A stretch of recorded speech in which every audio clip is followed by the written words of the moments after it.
નમસ્કાર, આપ જોઈ રહ્યા છો નેશન પ્લસ ન્યૂઝ. હું છું આપની સાથે હેતલ ભગત.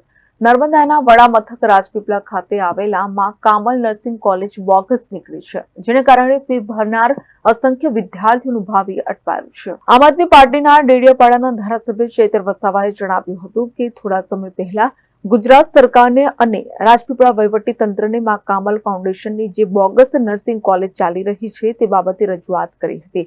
ત્યારબાદ GMERSના તબીબી અધિક્ષકે તે નર્સિંગ કોલેજની રૂબરૂ મુલાકાત લીધી હતી. આ મુલાકાતમાં ગંભીર બેદરકારીઓ સામે આવી હતી. કોઈ પણ પ્રકારની સરકારની પરવાનગી લીધા વગર છેલ્લા 20 વર્ષથી આ સંસ્થા ચાલી રહી છે. ત્યારે સવાલ એ છે કે કોની રહેમ નજર હેઠળ આ બોગસ કોલેજ ચાલી રહી છે. ધારાસભ્ય પાસે 150 થી વધારે વિદ્યાર્થીઓ આવ્યા છે, જેઓના ઓરિજિનલ ડોક્યુમેન્ટ આ કોલેજમાં જમા છે.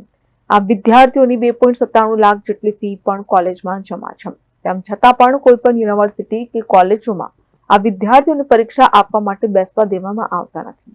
હવે પરિસ્થિતિ એવી છે કે આ વિદ્યાર્થીઓના 3 વર્ષ બગડ્યા છે. આ સિવાય તેઓને સ્કોલરશીપ પણ નહીં મળે અને સૌથી ગંભીર બાબત એ છે કે આ વિદ્યાર્થીઓને સરકારી ભરતીઓમાં પણ લાભ નહીં મળે. ધારાસભ્ય ચૈતર વસાવાએ ગુરુવારે કલેક્ટર કચેરી ખાતે ધરણા પર બેસવાની ચીમકી આપી છે. ગુજરાત સરકારની કોઈ પણ એમના સત્તાવાર કુબેર ડિંડોરજી કેબિનેટ મંત્રીશ્રીએ પણ સત્તાવાર પ્રેસ મીડિયા સમક્ષ જાહેરાત કરી કે આવી આ બોગસ સંસ્થાઓને અમે ક્યારે ચલાવ્યાની લીધે એમના પર કડક કાર્યવાહી થશે. આજે નર્મદા જિલ્લા વહીવટી તંત્ર અને ગુજરાત સરકારે પણ આ સંસ્થા બોગસ ચાલતી હોય એનો મને પત્ર વ્યવહારથી જાણ કરવામાં આવી છે. છતાં આજે કાર્યવાહી કેમ નથી થતી? અમારા બાળકોનું કેરિયર બગડી ગયું, 3 વર્ષ બગડી ગયા અને 3 લાખ રૂપિયા ફી લઈ લીધી, સ્કોલરશીપ પણ નથી મળી અને નોકરી પણ નથી મળવાની. તો સવાલ એ ઉભો થાય છે કે આ વિદ્યાર્થીઓ જે 7000 એમણે કીધું કે અમે 7000 વિદ્યાર્થીઓને અમે અહીંથી બહાર નોકરીઓ પર લગાડેલા છે. અહીંયા નથી તો કોઈ તાલીમના સાધનો, પ્રેક્ટિકલના સાધનો, નથી તો કોઈ પ્રોફેસર કે નથી કોઈ કોચિંગ ક્લાસો. તો આવા સ્ટાફ નર્સો બનીને શું કરશે? એ જીવનો જોખમ જ છે ને દર્દીઓને. પછી એટલા માટે આમાં ગંભીરતા લેવામાં આવે અને આ સંસ્થાએ જે પણ કૌભાંડો ગેરરીતિઓ કરી છે આદિવાસી વિદ્યાર્થીઓ સાથે, એમાં ન્યાય આપે એવી અમે માંગ કરીએ છીએ. અને ગુજરાતમાં આવી કેટલી સંસ્થાઓ ચાલે છે. છોટાઉદેપુરમાં કૃષ્ણા ઇન્સ્ટિટ્યૂટ, અંકલેશ્વરમાં નર્મદા ઇન્સ્ટિટ્યૂટ, આવી કેટલી સંસ્થાઓ ચાલે છે. તો સરકાર કેમ તપાસ નથી કરાવતી?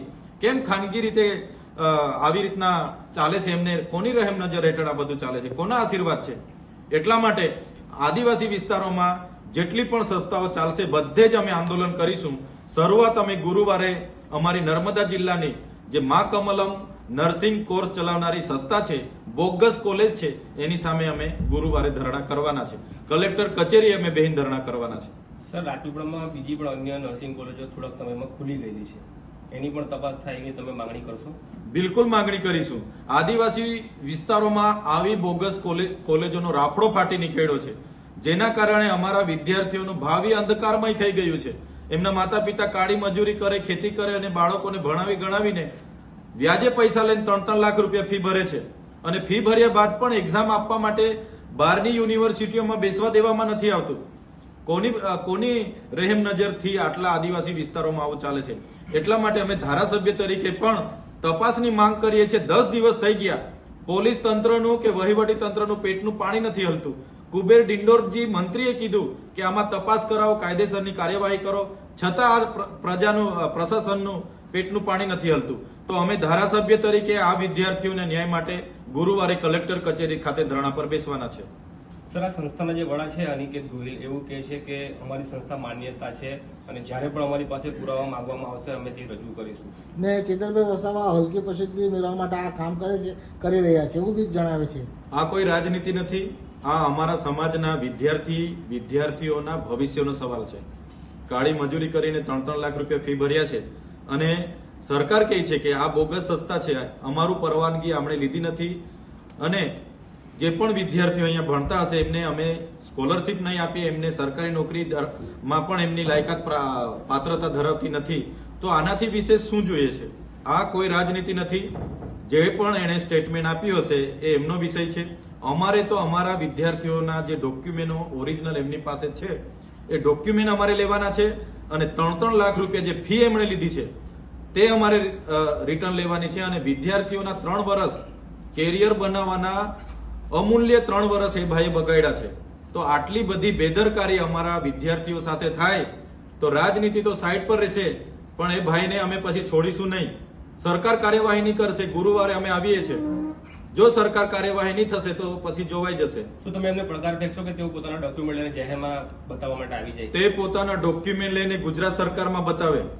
ગુજરાત સરકાર અમારા વિદ્યાર્થીઓને સ્કોલરશીપ નથી આપતી. અમારા વિદ્યાર્થીઓને 3 વર્ષ બગાડ્યા છે અને જે એમના તાલીમાર્થીઓ છે એમને સરકારી ભરતીઓમાં અમે પાત્રતા આપતા નથી એ ગુજરાત સરકાર કહે છે.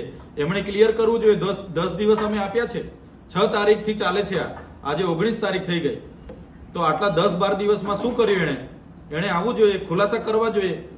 એટલા માટે આ બોગસ નકલી નર્સિંગ કોલેજો જે ચાલે છે આદિવાસી વિસ્તારોમાં એ અમે બંધ કરાવીશું અને અમારા વિદ્યાર્થીઓના કેરિયર સાથે ચેડા અમે ક્યારે નહીં ચલાવીએ.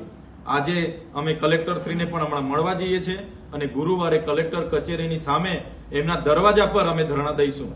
ખાસ કરીને આટલી બધા બુક છે આપણી પાસે, સરકાર કહે છે કે આ નકલી છે, એની માન્યતા નથી, તો કોઈ મોટા માથાની સંડોવણી લાગે છે, કેમ કાર્યવાહી નથી થતી? બિલકુલ. ગુજરાત સરકારના કેબિનેટ મંત્રી કુબેરજી ડિંડોરે સત્તાવાર રીતે પ્રેસમાં જાહેરાત કરી કે આ સંસ્થા બોગસ છે અને એવી બીજી પણ સંસ્થાઓ અમને નજરે આવશે તો અમે કડક કાર્યવાહી કરીશું.